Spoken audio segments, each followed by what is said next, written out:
இலங்கையிலே கடந்த காலங்களில் தமிழ் பேசும் மக்கள் இரண்டாம் தர பிரஜைகளாக நடத்தப்பட்டதன் நிமித்தம் இந்த நாடு 30 வருடங்களுக்கு மேலாக ஒரு உள்நாட்டு போரை சந்தித்திருந்தது. அந்த போரின் மூலமாக தமிழ், சிங்கள, முஸ்லீம்கள் என்று சொல்லி பல்லாயிரக்கணக்கான உயிர்களை இந்த நாடு இழந்திருக்கின்றது. இருந்தும் 2009 அந்த போர் மௌனிக்கப்பட்டிருந்தாலும் அந்த போர் எதற்காக தொடங்கப்பட்டது, எப்படி தொடங்கப்பட்டது என்பதற்கு ஒரு உதாரணமாக மீண்டும் எதிர்காலத்திலே இப்படி ஒரு நிலைமை வரக்கூடிய சூழ்நிலைக்கு இந்த அரசாங்கத்துடன் இருக்கும் மேலதிகாரிகள் தமிழ் பேசும் மக்களை ஒடுக்கி அவர்களை துன்புறுத்தும் நிலைமை அதிகாரிகள் மட்டத்திலே மீண்டும் ஒரு முறை அரங்கேறியிருக்கின்றது. கடந்த 11ஆம் தேதி 5ஆம் மாதம் இலங்கை பொதுச்சேவை ஆணைக்குழுவினால் திட்டமிடல் பிரிவில் அந்தந்த மாவட்டங்களிலே திட்டமிடல் அதிகாரிகளாக இருந்தவர்கள், மாகாணங்களிலே திட்டமிடல் பகுதிகளில் அதிகாரிகளாக இருந்தவர்களை பதவி உயர்த்தி, அதாவது நேர்முக பரீட்சைகளின் மூலமாகவும் அவர்களது சேவை மூப்பின் அடிப்படையிலும் பொதுச்சேவை ஆணைக்குழு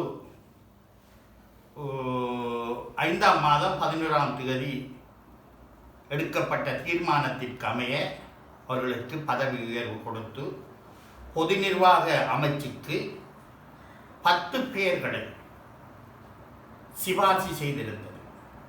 அதாவது இந்த நாட்டின் திட்டமிடல் பணிப்பாளர் நாயகங்களாக டைரக்டர் ஜெனரல் பிளானிங் பதவி உயர்வு செய்து பொதுச்சேவை ஆணைக்குழு பொது நிர்வாக அமைச்சுக்கு சிபார்சு செய்திருந்தது. பொது நிர்வாக அமைச்சு இந்த 10 பேருக்கும் கடந்த 7ஆம் தேதி 8ஆம் மாதத்திற்கிடையில்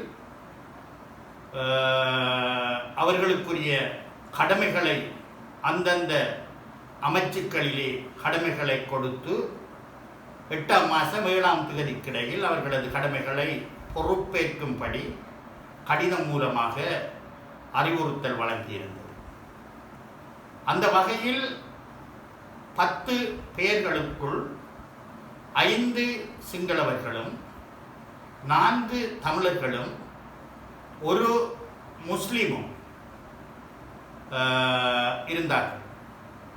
5 சிங்களவர்களும் எந்தவித இடையூறும் எந்தவித தடையும் இன்றி தங்களது கடமைகளை தங்களுக்காக ஒதுக்கப்பட்ட அமைச்சுக்களிலே கடமைகளை பொறுப்பேற்றுக் கொண்டார்கள். ஆனால் இந்த 4 தமிழர்களும் ஒரு முஸ்லிம், இவர்கள் இராநெடி செழியன் என்பவர் பல பிரதேச செயலகங்களிலே திட்டமிடல் அதிகாரியாக பணியாற்றி மட்டக்களப்பு மாவட்ட கச்சேரியிலே பிரதி திட்டமிடல் பணிப்பாளராக இருந்து தற்போது திட்டமிடல் பணிப்பாளராக மட்டக்களப்பு கச்சேரியிலே இருந்து தற்போது கிழக்கு மாகாண சபையில் முதலமைச்சின் திட்டமிடல் பணிப்பாளராக இருந்து பதவி உயர்வு பெற்றவர். அதே போன்று திருமதி பரமேஸ்வரன் அவர்கள் திட்டமிடல் பணிப்பாளராக திருகோணமலை கச்சேரியிலே கடமை செய்து பதவி உயர்வு பெற்றவர். அதேபோன்று திருமதி பாக்கியராசா என்பவர் மட்டக்களப்பு மாவட்ட சமுத்தி ஆணையாளராக இருந்து பதவி உயர்வு பெற்றவர். அதேபோன்று திருமதி விஜயநாதன் என்பவர் திருகோணமலை கச்சேரியிலே திட்டமிடல் பகுதியிலே அதிகாரியாக இருந்தவர். அதேபோன்று மன்சூர் எனப்படும் அந்த இஸ்லாமிய சகோதரர் புலனறுவையிலே சிங்கள பெரும்பான்மையாக இருக்கும் புலனறுவை மாவட்ட கச்சேரியிலே திட்டமிடல் பணிப்பாளராக கடமை புரிந்தவர். இவர்கள் அவர்களுக்கு கொடுக்கப்பட்ட அமைச்சுக்களான அதுவும் இரான் நெடுஞ்செழியன் அவர்களுக்கு இந்த நாட்டின் பிரதம மந்திரி அவர்களது பொறுப்பிலே இருக்கும் நகர அபிவிருத்தி அமைச்சின்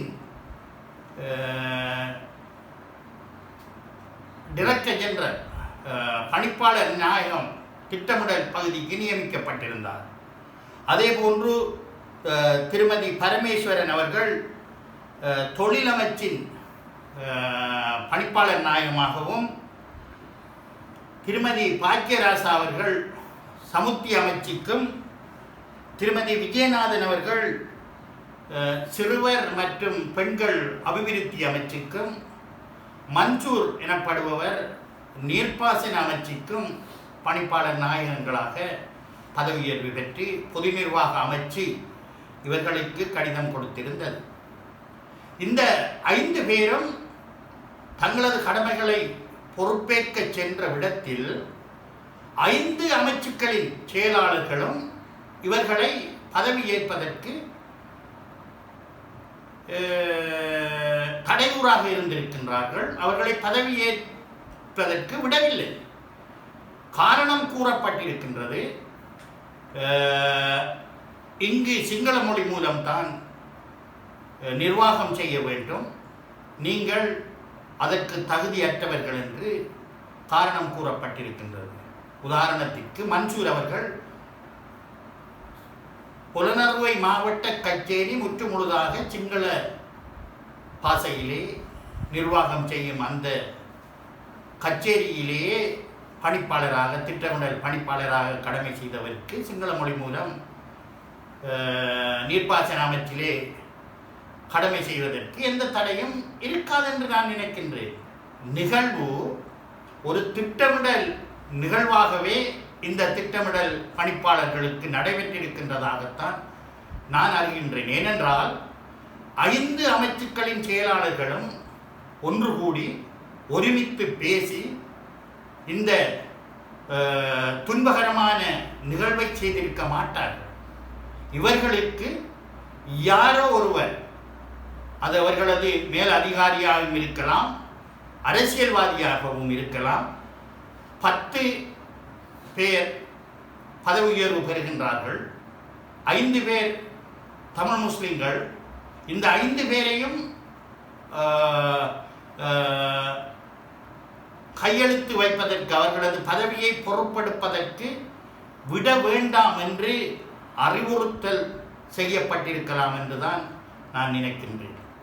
இந்த நாட்டிலே கடந்த கால யுத்தங்கள் நடைபெற முன்பு எந்த திணைக்களங்களை எடுத்துக்கொண்டாலும்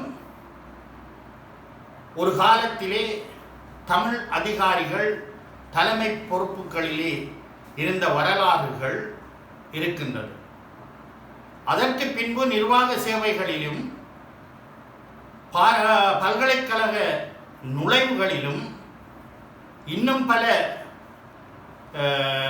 இடையூறுகள் தமிழ் பேசும் மக்களுக்கு நடைபெற்றதன் காரணமாகத்தான் இந்த நாட்டிலே போர் மூண்டது, இத்தனை அழிவுகளையும் இந்த நாடு சந்தித்தது என்ற பட்டறிவை இந்த அரசு கொண்டிருந்தாலும் மீண்டும் அப்படி ஒரு நிலைமைக்கு தமிழ் பேசும் மக்களை தள்ளுவதற்கான ஒரு உத்தேசமாக இருக்கின்றதோ அல்லது தாங்கள் இந்த நாடு சிங்கள நாடு, சிங்கள தேசம், சிங்களவர்களை கொண்டுதான் அரசியல் ரீதியாகவோ நிர்வாக ரீதியாகவோ நீங்கள் இந்த நாட்டை நடத்தப் போகின்றீர்கள் என்றால் வடகிழக்கிலே பெரும்பான்மையாக தமிழ் பேசும் மக்கள் வாழும் பிரதேசம் உங்களுக்கு தேவையில்லையா?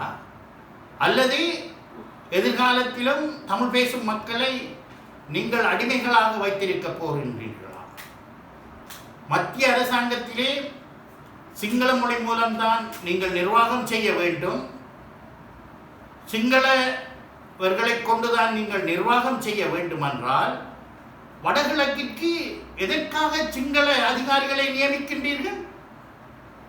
98% மேற்பட்ட தமிழர்கள், தமிழ் பேசும் மக்கள் வாழும் வடக்கு மாகாணத்தின் பிரதம செயலாளராக ஒரு சிங்களவரை நீங்கள் நியமித்திருக்கின்றீர்கள். வவுனியா, திருவோணமலை, அம்பாறை போன்ற மாவட்ட கச்சேரிகளிலே சிங்கள அரசு அதிபர்களை வைத்திருக்கின்றீர்கள். 75% தமிழ் பேசும் மக்கள் வாழும் கிழக்கு மாகாணத்தின் பிரதம செயலாளராக தொடர்ச்சியாக நீங்கள் சிங்கள அதிகாரியை வைத்திருக்கின்றீர்கள். ஒட்டுமொத்தமாக 75% மேற்பட்ட தமிழ் பேசும் மக்கள் வாழும் கிழக்கு மாகாணத்திலும் 98% மேல் தமிழ் பேசும் மக்கள் வாழும் வடக்கு மாகாணத்திலும் பிரதம செயலாளர்களாக சிங்கள அதிகாரிகள் இருக்க இயலும் என்றால் மத்திய அரசாங்கத்திலே திட்டமிடல் பணிப்பாளர் நாயகங்களாக ஏன் தமிழ் பேசும் மக்கள் இருக்க முடியாது? இந்த நாட்டை மீண்டும் ஒரு அழிவு பாதைக்கு கொண்டு செல்வதற்கான அறிகுறியாக இந்த நாட்டில் மீண்டும் ஒரு போரை ஏற்படுத்துவதற்கு ஒரு எத்தரிப்பாக நீங்கள் இதை செய்கின்றீர்கள். இன்று தங்களது வேலைகளை தாங்கள் வேலை செய்த இடங்களிலே விடுவிப்பு, அவர்களது வேலையிலிருந்து விடுவிப்பு பெற்றுக்கொண்டு மத்திய அரசுக்கு கடமையை பொறுப்பேற்க சென்றவர்கள் இங்கும் வேலை இழந்து அங்கும் வேலை இழந்து பூல் என்று சொல்லப்படும் பொது நிர்வாக அமைச்சிலே வெறுமையாக கையெழுத்து வைத்துக் கொண்டிருக்கும் ஒரு நிலைமைக்கு இந்த அதிகாரிகளை தள்ளி இருக்கின்றீர்கள். ஒன்றே, அவர்களை நீங்கள் கடமைகளை பொறுப்பேற்று அவர்களது கடமைகளை செய்ய விடுங்கள், அல்லது வடக்கு கிழக்கிலே இருக்கும் சிங்கள அதிகாரிகளை நீங்கள் அங்கு எடுத்துவிட்டு இவர்களை மீண்டும் அவர்களது இடத்திற்கு அவர்களது கடமையை செய்வதற்கு அறிவியுங்கள், அல்லது இந்த நாடு மீண்டும் ஒரு யுத்தத்தை சந்திக்கும் என்பதில் எந்தவித ஐயமும் இல்லை என்பதை நீங்கள் உணர்ந்து கொள்ள வேண்டும். இவை எமது இந்த நாட்டின் எதிர்கால சந்ததியினரது சுவீட்சமோ அழிவோ என்பது உங்களது கையிலே இருக்கின்றது என்பதை கூறிக்கொள்ள விரும்புகின்றேன். அனைத்து செய்திகளையும் பார்க்க லங்காஸ்ரீ நியூஸ் சேனலை சப்ஸ்கிரைப் பண்ணுங்க. உடனுக்குடன் பார்க்க வேண்டுமா? அப்போ கீழிருக்கும் பெல் பட்டனை கிளிக் பண்ணுங்க.